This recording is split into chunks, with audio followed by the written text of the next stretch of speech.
അരൂപിയായ പ്രപഞ്ചശക്തി അല്ലെങ്കിൽ പ്രപഞ്ച സൃഷ്ടാവ്, അതാണ് നമ്മുടെ യഥാർത്ഥ ദൈവമെന്ന് നമ്മൾ ചെറുപ്പത്തിലൊക്കെ പഠിച്ചിട്ടുണ്ട്.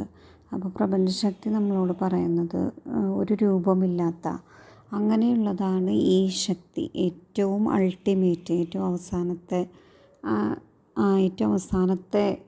അവസാനമായിട്ട് നമ്മൾ കാണുന്നത്. അതിന് നമുക്കൊരു വെളിച്ചമായിട്ടോ അങ്ങനെയൊക്കെ നമുക്ക് ഒരു വെളിച്ചം എന്ന് വിചാരിക്കാം. പക്ഷേ ഒരു രൂപമില്ലാത്തതാണ്.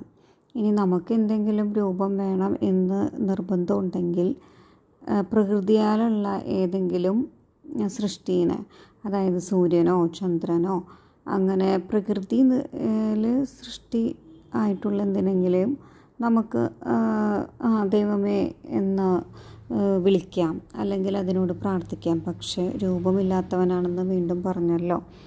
അപ്പോൾ പ്രകൃതിയാലുള്ള സൃഷ്ടികളെല്ലാം